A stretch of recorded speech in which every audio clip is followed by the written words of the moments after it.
Magandang umaga, Luzon, Visayas, Mindanao at sa buong mundo.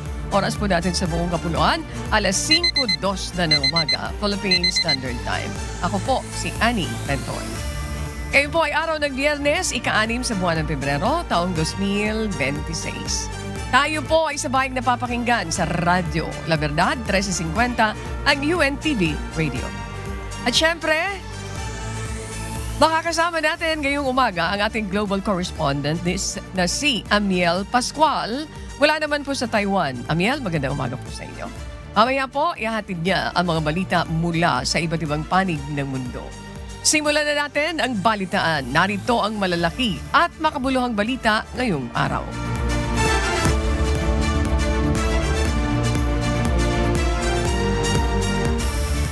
Naglandfall na ang bagyong Basyang sa may area ng Bayaba, Surigao del Sur. Dakong alas 11:50 ng gabi, batay sa 2 a.m. update ng Pag-asa ngayong February 6. Bahagya ng humina ang bagyo habang tinatahak ang landmass ng Mindanao. Taglay pa rin ito ang lakas ng hangin na abot naman sa 65 kilometers per hour. Pagbugso na 90 kilometers per hour, kumikilos ito sa direksyon ng northwestward sa bilis na 25 kilometers per hour. Malawak ang kalupaan at mga pag-ulan na dala ng bagyo, kaya naman asahan na rin ang mga pag-ulan sa ilang lugar sa Bicol at Mimaropa. Hataw Balita ngayon! Aabot naman sa mahigit 6,000 mga residente sa Ginog City sa Misamis Oriental ang inilikas dahil sa epekto ng bagyong Basyang. Ilan sa mga lugar doon ang nagpatupad ng forced evacuation bunsod ng masamang lagay ng panahon. Pinagkalooban ng mga ito ng mainit na makakain at inasikaso rin ang iba pa nilang mga pangangailangan habang sila ipansamantalang mananatili sa evacuation centers. Hataw Balita ngayon! Nalubog sa baha ang malaking bahagi ng Tandag City sa Surigao del Sur, bunsod ng malalakas na pagulan na dulot naman ng bagyong Basyang. Pinasok ng tubig ang loob ng ilang mga bahay, habang lubog rin sa baha ang mga kalsada. Nawalan rin ang supply ng kuryente sa lugar. Kailanman, hindi ito naging hadlang sa quick response team ng DSWD Caraga upang i-monitor ang sitwasyon ng mga kababayan nating apektado ng bagyo. Hataw Balita ngayon! Nasira naman ang isang bakanting bahay sa Purok 9, poblasyon sa Caguait, Surigao del Sur kahapon matapos na hampasin ng malakas na alon na dulot naman ng bagyong Basyang. Sa video na ibinahagi ni Arian Rose Osol Silagan, makikita ang pagbagsak na isang bahay sa gitna ng malakas na alon at hangin naranasan kahapon sa kanilang lugar. Sinasabing matagal nang walang nakatira sa nasabing bahay. Wala namang naiulat na nasaktan sa insidente. Hataw Balita ngayon! Nakaranas ng mabilis na pagragasa ng tubig mula sa First Riverside, Palao sa Iligan pasado alas 11 kagabi, February 5, na epekto naman ng bagyong Basyang. Sa video na nakunan ni Marvin Cañete, makikita ang malakas at mataas na agos ng tubig sa ilog malapit naman sa kanilang lugar. Sinasabing natumba rin umano ang ilang mga pader na malapit sa ginagawang tulay sa lugar. Umapaw ang tubig mula naman sa ilog sa tulay ng Tubod. Sa video na ibinahagi ng isang netizen, umapaw sa kalsada ang tubig mula naman sa ilog at kita rin ang malakas na pag-agos nito, dahilan kaya hindi madaanan ng mga sasakyan ng kalsada. Sa gitna ng malakas na ulan at mataas na tubig baha, nagtulong-tulong ang mga rescuers na masagip ang ilang mga residente na na-trap sa kanilang bahay. Hataw Balita ngayon! Gumuho ang lupa sa Zone 1, Agusan, Cagayan de Oro. Bandang alas 10 kagabi, kasabay ng malakas na pagulan, dala ng bagyong Basyang.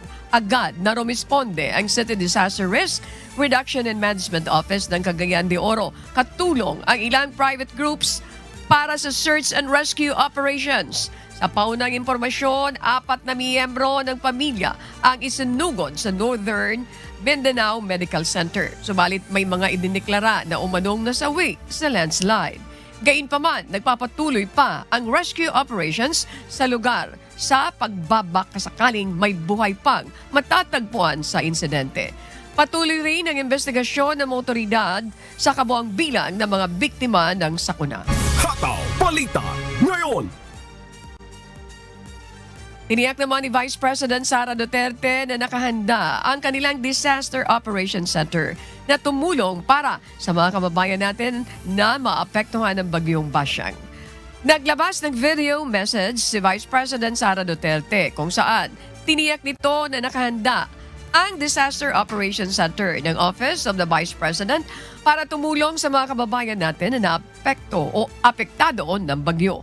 Kaalinsabay nito ang pinapaalalahanan ng Vice Presidente ang ating mga kababayan na gawin ang iba yung mga paghahanda at pag-iingat sa gitna ng nararanasang kalamidad sa bansa.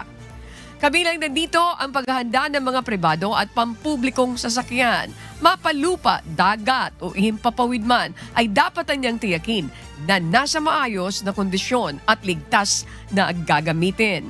Dapat rin na niyang sundin ang mga travel advisories, maging ang mga babala na inilalabas ng Pag-asa, Philippine Coast Guard at Civil Aviation Authority of the Philippines. Itinayo namin ang Disaster Operations Center sa tanggapan ng Pangalawang Pangulo upang makipagtulungan sa mga lokal na pamahalaan sa pagbigay ng tulong sa ating mga kababayan. Ang DOC ay laging handa na magbigay ng suporta sa unang pagtugon ng mga lungsod at munisipalidad. Hataw Balita ngayon. Kanselado ngayong araw ang schedule ng ilang domestic flights ng Cebu Pacific Airlines bunsod ng masamang lagay ng panahon dahil sa bagyong Basyang. Base sa latest advisory ng Cebu Pacific, kabilang sa mga flight na kanselado ngayong February 6 ang ruta ng Cebu Dumaguete to Manila. Gayun din ang Cebu Dipolog, Pagadian, Cagayan de Oro at Osamis. Hindi rin muna babiyahe ang Cebu Pacific Flights Manila to Pagadian, pati na ang papunta ng Cagayan de Oro, Dumaguete, Dipolog, Pagadian at Osamis. Pinapayuhan ang mga apektadong pasahero na makipag-ugnayan sa travel agency o airline company para sa rebooking o refund ng kanilang mga flight. Hataw Balita ngayon. Stranded sa ilang mga pantalan ang mahigit sa 1,500 mga pasahero bunsod ng mga kanseladong biyahe ng mga sasakyang pandagat dahil sa bagyong Basyang. Batay sa huling update ng Philippine Ports Authority o PPA, mayroong nasa 1,528 na mga pasahero ang stranded sa ilang pantalan sa Bicol, Visayas at Mindanao dahil sa masamang panahon. Nakaagapay naman ang Department of Social Welfare and Development para masiguro na may makakain at nasa maayos na kalagayan ang mga pasahero habang naghihintay na bumuti ang panahon at makabiyahe patungo sa kanilang mga destinasyon. Patuloy po kayong umantabay, magbabalik pa ang Hataw Balita ngayon.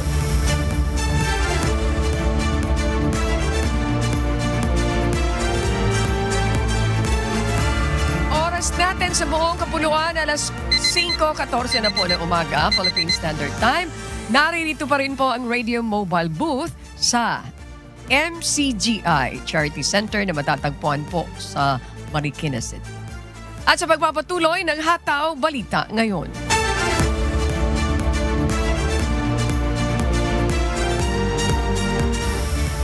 Lumabas ang latest report ng Philippine Statistics Authority na tumaas ng 2.0% ang January 2026 inflation rate na mas mabilis kumpara sa 1.8% na naitala naman noong December 2025. Ngayon pa man, mas mabagal pa rin ito kung ihahambing sa 2.9% na inflation rate na naiulat sa kaparehong panahon noong nakaraang taon. Ilan sa mga dahilan ng pagtaas ng inflation ay ang mabilis na annual increment sa pabahay at maging ang presyo ng mga produktong petrolyo, restaurant at accommodation, pati na ang clothing, footwear, household equipment, and maintenance. Gayon din ang mga presyo ng kuryente, tubig at liquefied petroleum gas o LPG. May contribution rin ang health services, recreation, personal care at miscellaneous goods sa pagtaas ng inflation rate. Galing tayo sa medyo mababang inflation, no? So may base effect na magsasabi na pwedeng mataas ngayon yung inflation rate kumpara doon sa previous year. Kaya yung expectation is that it will be higher than our 1.7%. Whether it will breach 4%, maaga pa. Hataw Balita ngayon. Higit isang linggo mula nang i-anunsyo ang pagkakaroon ng diverticulitis o pamamaga ng isang bahagi ng kanyang large intestine, muli ay personal nang nakadalo si Pangulong Ferdinand Marcos Jr. sa kanyang unang public event sa labas ng Malacanang kahapon. Pinangunahan ni PBBM ang paglulunsad ng kauna-unahang Skills Passport ng Technical Education and Skills Development o TESDA sa San Juan City. Ang TESDA Skills Passport ay ang kauna-unahang mobile at digital solution upang mas mapadali ang training, certifications, employment at scholarship para sa mga Pilipino. Nakapaloob sa naturang Skills Passport ang digital record ng isang scholar ng TESDA gaya ng National Certificates o NCs at mga nakompletong training. Ayon kay Pangulong Marcos, pagtutuunan ng pansin ng kanyang administrasyon ang pagdaragdag ng kaalaman at kakayahan ng mga naghahanap ng oportunidad. Palalakasin din namin ang pagsulong ng skills development ng bawat mamamayang Pilipino. Kaya sa ating mga kabataan, TESDA Scholar at sa lahat ng gustong matuto ng mga panibagong mga skills, inaanyayahan ko kayo subukan at gamitin ang TESDA Skills Passport mobile app. Hataw Balita ngayon. Naniniwala naman ng Makabayan Black lawmakers na nag-endorso ng ikalawang impeachment complaint na mababa na ang posibilidad na babaliktad ng dismissal ng House Justice Committee sa dalawang reklamong impeachment na inihain laban kay Pangulong Ferdinand Marcos Jr. sa plenaryo ng Kamara. Anila, kitang-kita ito sa desisyon ng House Justice Committee nang ideklarang insufficient in substance ang kanilang reklamong impeachment laban sa presidente. Naniniwala naman si ACT Teachers Party List Representative Antonio Tino na sinadyang patayin ang impeachment complaint sa House Committee on Justice lamang. Ito ay dahil nananatili pa rin mayorya ng mga kongresista ang mga taga-suporta ni PBBM o sa PBBM administration.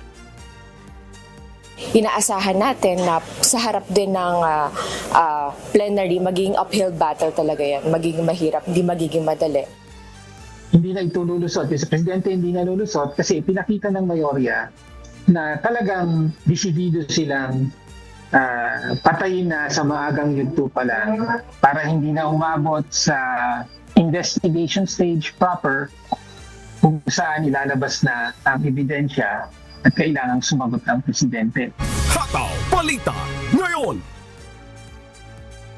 Inaasahan ng maire-refer sa House Justice Committee ang mga reklamong impeachment laban kay Vice President Sara Duterte sa susunod na linggo. Hindi pa naire-refer sa tanggapan ng House Speaker ang dalawang reklamong impeachment na inihain laban kay Vice President Sara Duterte noong February 2, 2026. Kinumpirma mismo ito ni Speaker Faustino Boje D. III.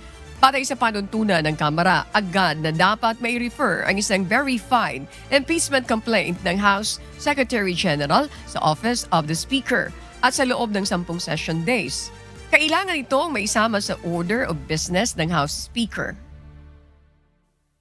But we think and we expect that after February 6, magkakaroon na ito ng referral, ng inclusion sa order of business at magkakaroon ng referral sa Justice Committee. More or less Monday po, meron na pong referral sa Justice Committee. We think that it would be included in the order of business by Monday and then referred to the Committee on Justice. Hataw Balita ngayon. Tuloy ang paghahandang ginagawa ng kampo ni Vice President Sara Duterte kasunod ng muling paghahain ng impeachment complaints laban sa pangalawang Pangulo ngayong taon. Isa-isahin At punto por puntong sasagutin ni Vice President Sara Duterte ang mga akusasyon sa kanya sa isinampang impeachment complaint. Ayon kay Attorney Michael Poa, isa sa mga abogado ng defense team ng pangalawang Pangulo, kasama sa kanilang bibigyan linaw ang mga sinasabing fictitious names o gawa-gawang pangalan na nakasado mano sa isinumiting report ng tanggapan ng pangalawang Pangulo sa Commission on Audit. Ngunit nilinaw ni Attorney Poa na inaccurate ang mga lumabas na impormasyon na ilalabas nila ang mga taong sinasabing Mary Grace Piatos bilang bahagi ng kanilang depensa. Muling binigyan diin ng abogado ang kahandaan ng defense team na harapin ang lahat ng mga aligasyon laban kay Vice President Sara Duterte. Natanong rin kasi ako kung handang harapin yung confidential funds including yung mga sinasabi nilang fake names umano like Mary Grace Piato. So ang nasabi lang natin is yes, handa nating sagutin yung mga bagay na yan head on. Hataw Balita ngayon.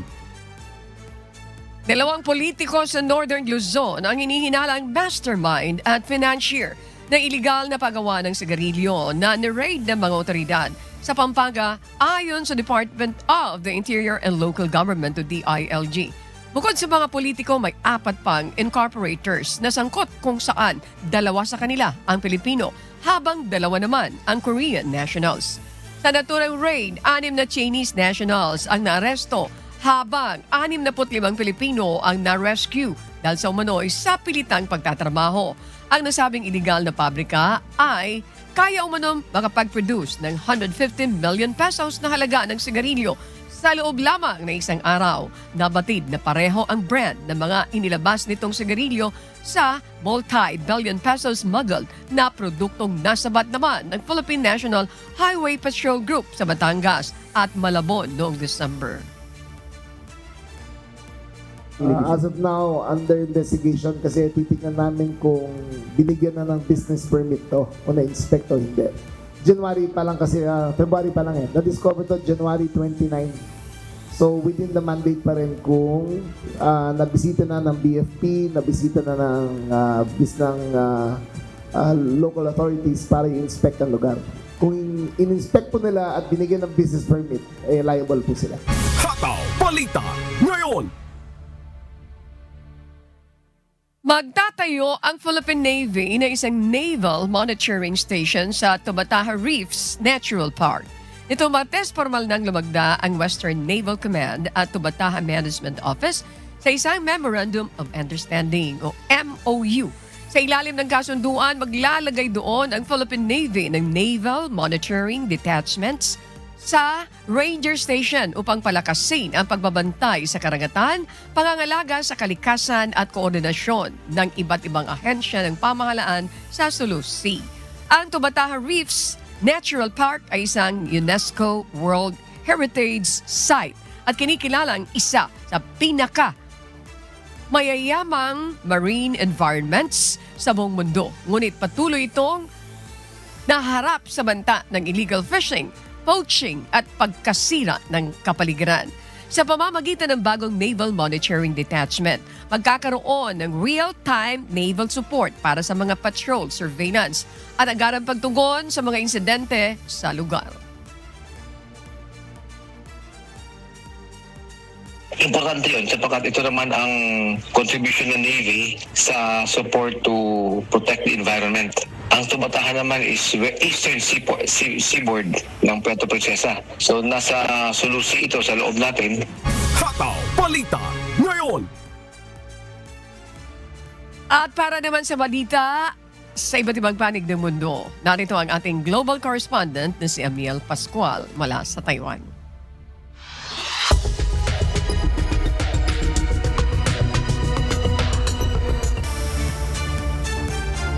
Tadyaw, good morning sa iyo, Ani, at good morning sa ating mga kasambahay.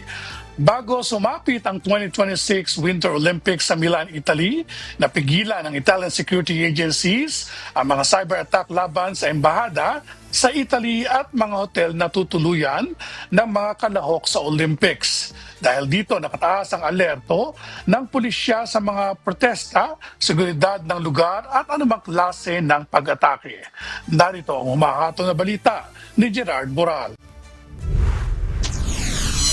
Matagumpay ang napigilan ng mga security agency ng Italy ang seri ng cyber attack na umano'y nagmula sa Russia, ayon kay Italian Foreign Minister Antonio Tajani. Inihayag ni Tajani na target ng mga pag-atake ang ilang tanggapan ng Italian Foreign Ministry, kabilang ang Embahada ng Washington, gayon din ang ilang pasilidad na may kaugnayan sa Winter Olympics, tulad ng mga hotel sa Cortina di Ampezzo. Matatanda ang may mga naitalang cyber attacks na may kaugnayan sa Olympics noong Paris 2024 at Pyeongchang 2018 na pinaniniwala ang isinagawa rin ng mga Russian hacker.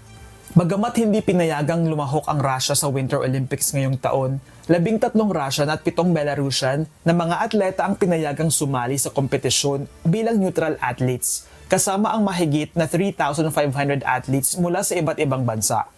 Gaganapin ang Winter Olympics mula February 6 hanggang 22 sa Milan at Cortina di Ampezzo at inaasahang dadagsa ang humigit kumulang na 2 milyong bisita. Sa kasalukuyan, mahigpit ang ipinapatupad ng seguridad kabilang na ang pagdedeklara ng red zone sa sentro ng Milan, pagtatalaga ng mga K9 units, bomb squads, snipers at libu-libong pulis at sundalo. Samantala, nagkaroon din ng kontrobersya sa pagdating ng mga ahente mula sa US Immigration and Customs Enforcement o ICE. Ayon kay Italian Minister Matteo Piantedosi, magsisilbi lamang bilang tagapayo ang ICE agents at walang kapangyarihang magsagawa ng operasyon sa Italia. Tiniyak naman ng mga otoridad na ang seguridad ng Olympics ay mahigpit na babantayan at tuloy-tuloy ang pakikipag-ugnayan nito sa Rome-based International Olympic Operations Room, katuwang ang mga lokal at internasyonal na ahensya, kabilang ang Interpol at Europol. Gerard Moral, humahataw sa balita, ngayon. Nagdulot ng pangamba sa mga mamamayan ng Canada ang pagkakaroon ng mga tanggapan ng United States Immigration and Customs Enforcement o ICE sa nasabing bansa. Ito ay dahil sa mga napapabalitang gulo sa US busod ng sinasagawang crackdown ng naturang ahensya. Ito ang humahato na balita ni Jenny Rico. May 5 tanggapan ng United States Immigration and Customs Enforcement o ICE sa Canada. Ang mga ito ay matatagpuan sa Toronto, Vancouver, Calgary, Montreal at Ottawa. Nagdulot naman ito ng pangamba sa ilang mamamayan ng Canada dahil na rin sa mga napapabalitang deportation crackdown na nangyayari sa US. Kinumpirma ng tagapagsalita ng ICE na ang kanilang Criminal Investigative Law Enforcement Component na Homeland Security Investigations o HSI ay kasalukuyang may mga ginagawang trabaho sa US Embassy sa Ottawa at mga konsulado sa 4 na nasabing syudad. Ang HSI Special Agents ang nagsasagawa ng criminal investigations upang protektahan ang Estados Unidos sa terrorist groups at drug cartels, at hindi kagaya ng ICE na nagsasagawa naman ng immigration crackdowns.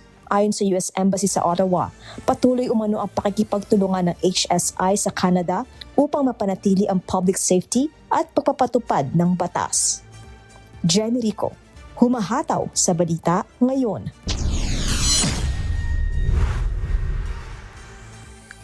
Kinansila na ng Japanese authorities sa isang syudad malapit sa Mount Fuji ang pagdaraos ng kanilang Cherry Blossom Festival. Ngayong taon, bunsod ng anilay dagsa ng mga turista na unmanageable para sa kanilang mga residente doon. Ayon sa mga lokal sa bayan ng Fujiyoshida, ang dagsa ng mga turista sa kanilang lugar ay nagdudulot ng malalang traffic congestion at matinding kalat. Sinasabing may ilang residente rin doon na nakaranas ng trespassing mula sa mga turista at pagdumi sa kanilang private garden. Kaya naman para maprotektahan at mapangalagaan ang living environment ng kanilang mga mamamayan, minarapat nilang kansilahin na lamang ang taunang festival. Ang Fujiyoshida ay isang sikat na destinasyon sa Japan tuwing spring kung saan masasaksihan ang kamanghamanghang ganda ng full bloom ng cherry blossom trees. Hataw Balita ngayon.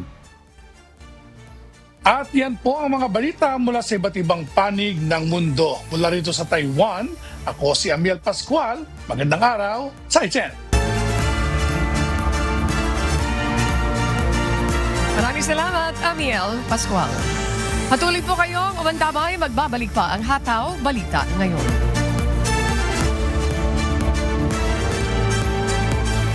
Sa pagpapatuloy ng Hataw Balita ngayon, matapos po ang pananalasan ng Tropical Storm Bashang sa ilang bahagi ng Caraga at Caratig Region, nagpatuloy ang mga lokal na pamahalaan sa pagpapatupad ng mga preventive at response measures upang matiyak ang kaligtasan ng mga residente.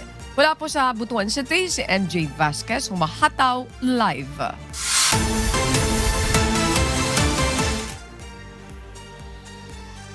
MJ, magandang umaga sa iyo. Kumusta ang sitwasyon dyan? Marami na bang inilikas na mga residente dahil sa bagyo? Magandang umaga rin, Ani.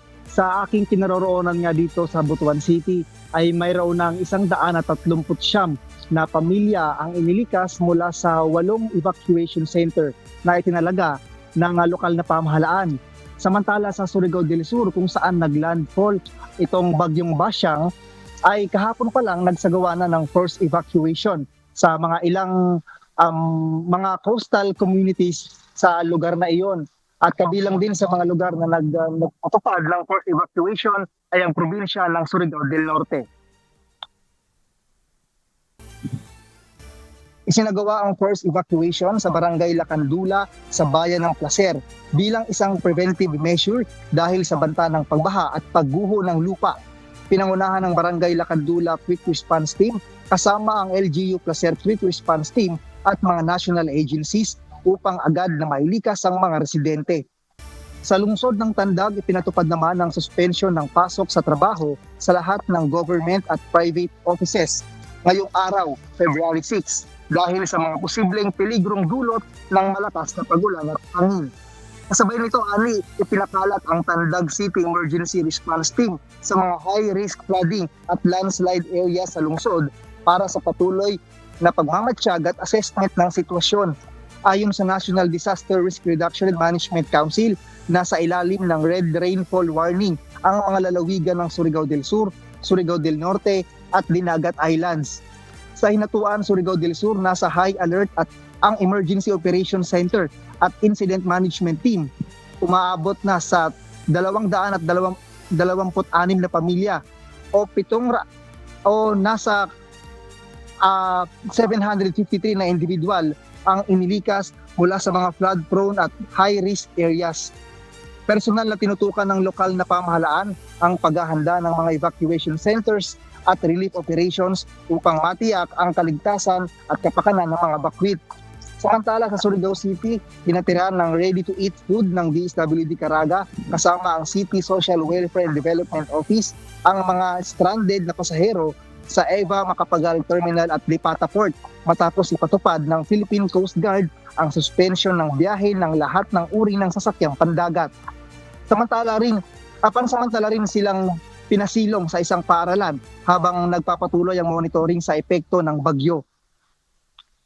At ayon sa Pag-asa, asahan ng mga malalakas at tuloy-tuloy na pagulan sa susunod na 24 na oras sa bahagi ng Caraga at Northern Mindanao, gayon din sa malaking bahagi ng Visayas hanggang sa Sabado.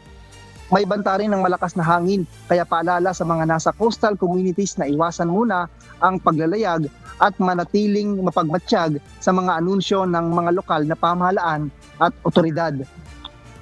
At ayon sa Pag-asa, sa ngayon ay nakataas pa rin sa wind signal number 2 ang buong Caraga region.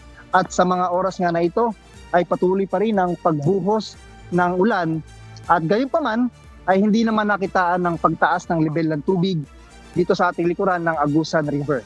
At yan muna ang ating latest mula rito sa Butuan City. Balik sa iyo, Ani. MJ Vasquez, maraming salamat. Tingkatanawa po kayo ng Diyos. Si MJ Vasquez mula po sa Butuan City, Agusan del Norte. Hataw Balita ngayon. Naghahanda na ang Coast Guard District Bicol kaugnay naman sa posibleng epekto ng bagyong Bashang sa rehiyon. Naka-standby na mga rescue team maging ang mga equipment na gagamitin para sa emergency response. Kasabay nito, kansilado rin ang biyahe sa ilang pantalan sa Bicol para matiyak ang kaligtasan ng mga pasahero. Mula sa Masbate City, si Jerry Galicia, humahataw live. Jerry, magandang umaga.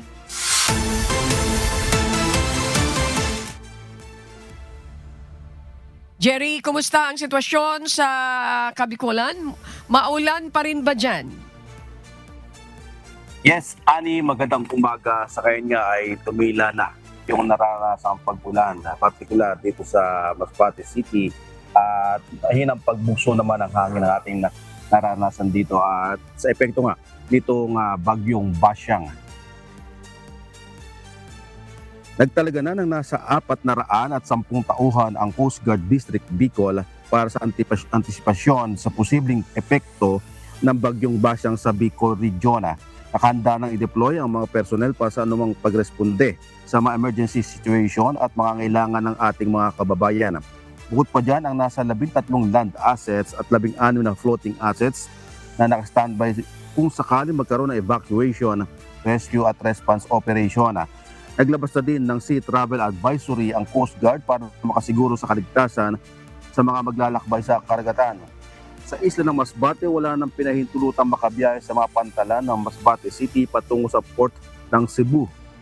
Bobo Port to Cebu, Mintak Port sa Katayngan, patungong Bogo at Kawayan patawid ng Hagnaya Port. Speedy na din ang biyahe sa Sorsogon na may biyaheng Castilla patungong Lipata Port sa Surigao del Norte. Matnog Port to Palumpon, Northern Leyte at Matnog Port to Maya Port sa Cebu. Nakapagtala naman ng 284 na pasaherong stranded, 4 na sasakyang pandagat at 178 rolling cargoes sa iba't ibang pantalan sa rehiyon. Nakabantay naman 24/7 ang PCG Command Center sa anumang maritime activities at mahigpit na pakikipag-ugnayan sa mga LGU at iba pang line agencies para sa anumang emergency response. Inang balita mula sa Bicol Region, balik sa iyo, Ani.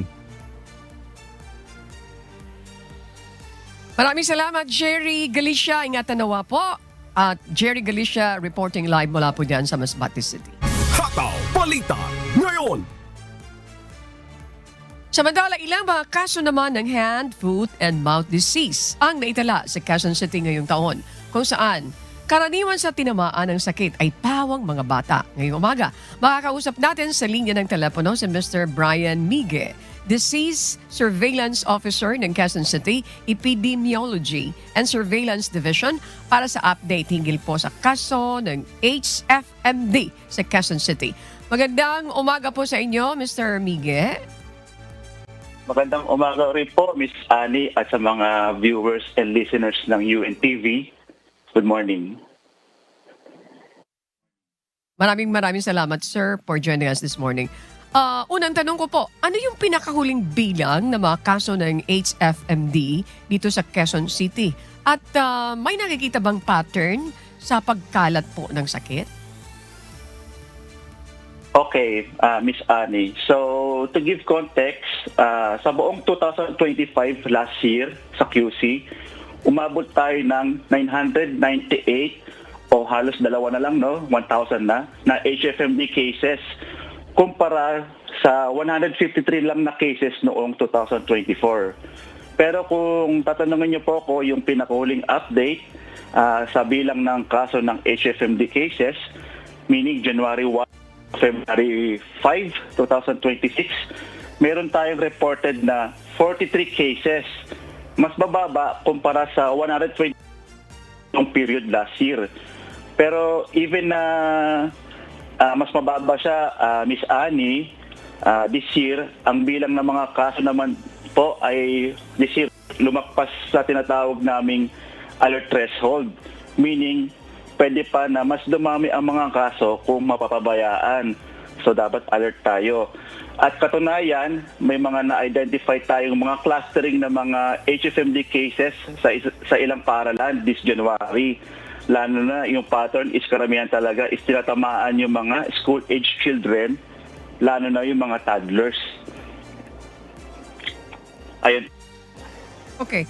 Doon sa binabanggit niyo po, sir, Sir Migue, kung ikukumpara mo noong 2025, 998, kulang na lang, maging 1,000. Pero may binanggit kayo, sa ngayon ay dumating dun sa lumagpas doon sa alert threshold. Anong ibig sabihin po nito? Lumagpas po yung mga kaso natin ngayon, year, sa tinatawag naming alert threshold.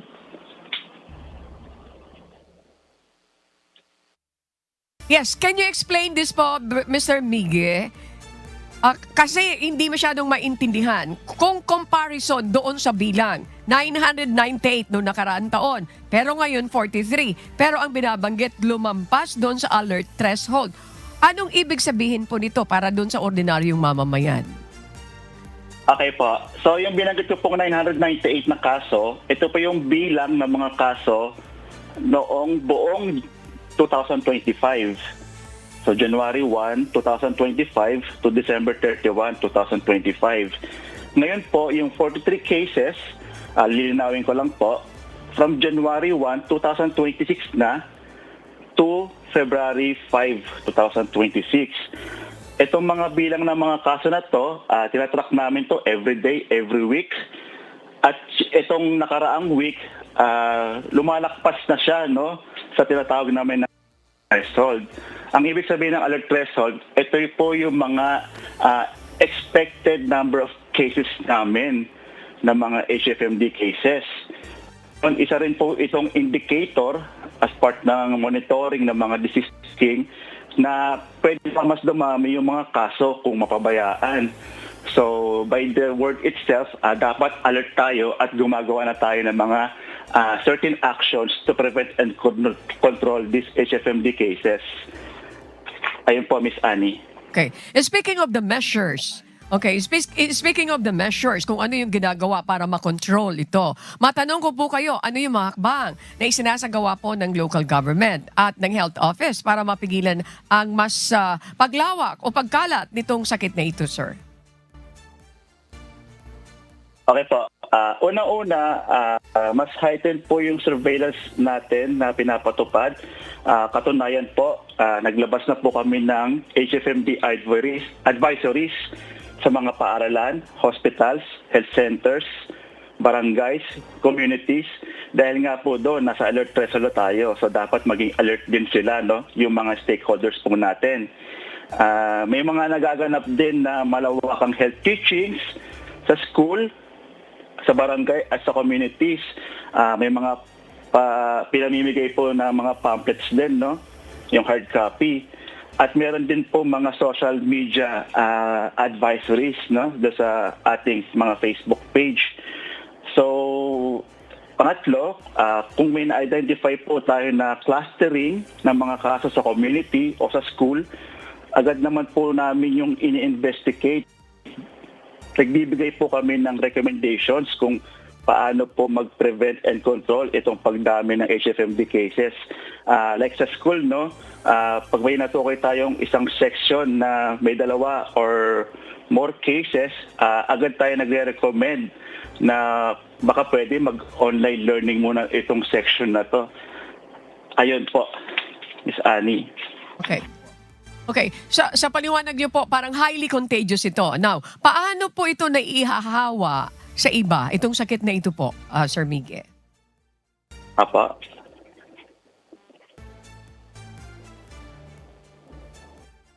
Nakuha niyo po yung tinatanong ko, parang it looks like highly contagious. Ngayon, paano ito naihahawa para doon sa ating mga nanonood at nakikinig? Ganon din doon sa mga magulang.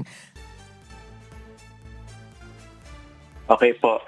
Kung paano po nakakahawa ang HFMD, sa direct contact po ito nakukuha, no? Meaning, from tao to tao, dapat meron kang direct contact sa kanya. Hindi ito airborne na mas marami nahahawa tulad ng COVID-19. Itong HFMD ay direct contact. Pwede rin itong makahawa through sa mga contaminated na mga gamit, no? Kunwari yung laruan na may infected, contaminated, tapos mahawakan ng iba, tapos ipahid nila sa yung kamay nila, ipahid nila sa ilong nila, sa bibig, sa mata, o sa sugat, doon po nagkakaroon ng transmission. Okay. Sa ngayon po, ano ang payo nyo, Mr. Mige, sa mga magulang at paaralan para maprotektahan ang mga bata laban po dito sa HFMD, lalo na doon sa mga apektadong barangay dito po sa Quezon City? Okay po. Pinapayuhan natin po yung mga magulang, no? Lalo na sa mga apektadong barangay at magulang ng mga school-age children na wag mo nang papasukin, no? Yung mga batang o yung mga anak nila na may lagnat, singaw sa bibig o rashes. Teacher. At magpakonsulta agad po tayo sa doktor. General check-up, libre naman po yun sa health centers natin, Miss Annie. At sundin kung ano yung sinasabi ng doktor, no? Kung sinasabi mag-isolate, stay home. So, yun po ang gawin natin para hindi po tayo lubos na nakakahawa sa community and sa school. At saka po, practicein po natin mag-hand washing regular, magugas ng kamay, linisin o disinfect yung mga laruan, at saka yung mga ibang bagay na madalas hawakan, like yung doorknobs, at huwag mag-share ng baso at kumpirtos. Ngayon, kung may na-identify tayo na kaso ng HFMD case, umiwas muna tayo sa kanila as much as possible, baka tayo ay mahawa po. Yun po. Okay. Maraming salamat po, Mr. Brian Migue. This is Surveillance Officer po ng Quezon City Epidemiology and Surveillance Division. Good morning po. Keep safe, sir. Po, Miss Annie, maraming salamat po.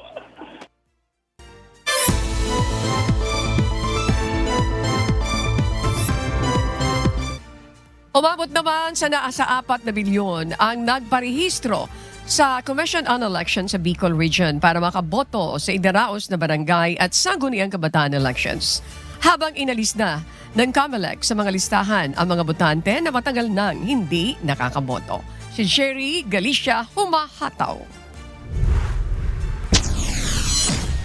Sa tala ng Commission on Election o COMELEC Region 5, umabot na sa nasa 3,996,766 ang mga nagparehistro na sa 6 na probinsya sa Kabikulan. Ito ay upang makaboto para sa nalalapit na barangay at sangguniang kabataan elections na isasagawa sa darating na Nobyembre ngayong taon. Mula na mag-umpisa ang voters registration ng COMELEC noong October 2025, pinakamarami sa mga nagparehistro ay mula sa lalawigan ng Camarines Sur na umabot sa higit 1.3 milyon. Sinusundan ito ng Albay na may mahigit sa 940,000 na mga nagparehistro. Pangatlo ang Masbate na mayroong mahigit sa 593,000. Sorsogon na may 543,000. Camarines Norte na may higit 400,000. At Isla ng Catanduanes na may nasa 194,000 na mga nagparehistrong botante. Ayon sa COMELEC na inaasahan na mayroon pang mga hahabol, lalo tatagal pa hanggang May 18, 2026 ang voters registration. Samantala, tinanggal na rin ng COMELEC Bicol ang nasa 200,000 mga botante bunsod ng magkakaibang dahilan. Una na dito ang mga pangalan na 2 beses na magkasunod na hindi nakaboto sa nakaraang barangay at national and local elections. Pinakamarami sa mga inalis sa record ng COMELEC ay mula sa Camarines Sur, sinusundan ng Masbate, Albay, Sorsogon, Catanduanes, habang pinakakaunti naman ang sa Camarines Norte. Jerry Galicia humahataw sa Balita Ngayon.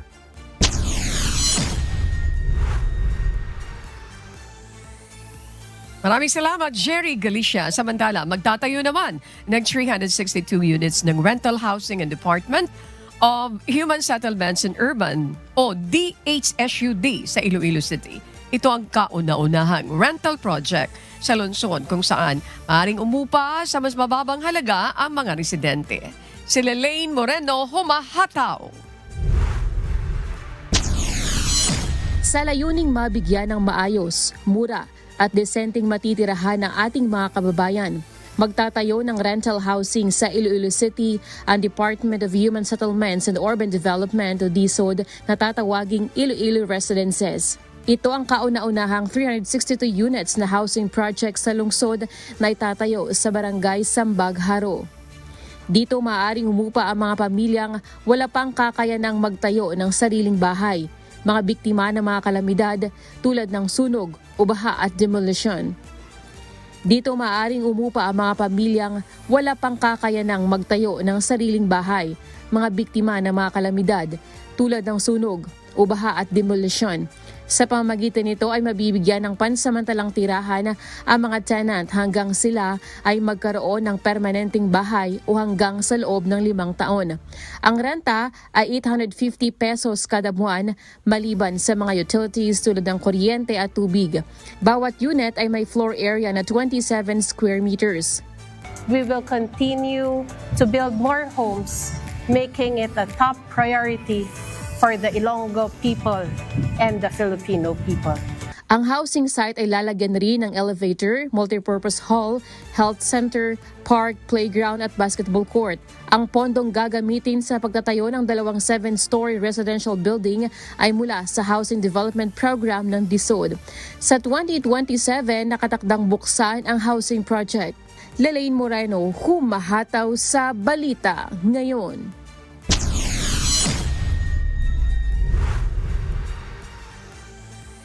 Maraming salamat, Lelaine Moreno. Samantala, isang sperm whale ang napadpad sa baybayin ng sitio May Balete sa poblasyong Bordeos, Quezon Province. Agad itong sinuri ng mga tauhan ng MDRRMO Bordeos at isinailalim sa monitoring.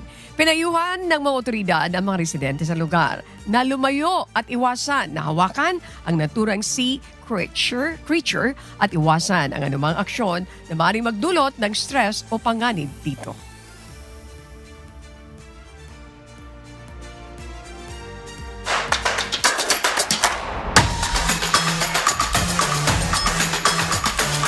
Pasok na sa semifinals ng Abu Dhabi Open ang powerful duo nila Alex Ayala ng Pilipinas at Indonesia tennis player na si Janice Tejen. Tinalo ng 2 ang tambalan nila Shang Shuai at Christina Busca sa score na 6-3. 6-3 para makaabante sa doubles tournament.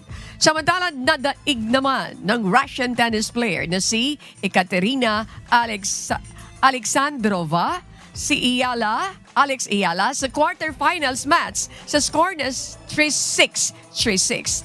Bunsod nito, bigong makaabante si Ayala sa Abu Dhabi Open, gayon din. Sunod pa rin siya sasabak laban sa WTA 1000 Qatar Open na magsisimula naman sa February 8.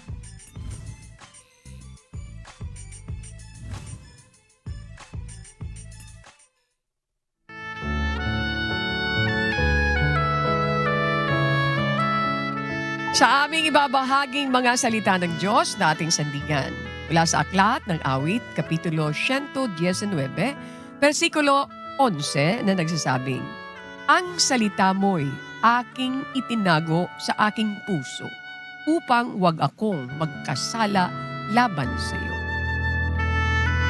Maraming salamat. Diyos, thank you. Alex, sa lahat po. Pag-on first go. No more time. Thank you very much. Joe Anano, thank you po. Maraming salamat. Salamat sa Diyos sa lahat ng mga kasama natin dyan. JC, ang ating DJ and Carl. Yan po ang mga mahataw na balita ngayong umaga ng Pebrero 6, 2026. No more time mga kasambahay.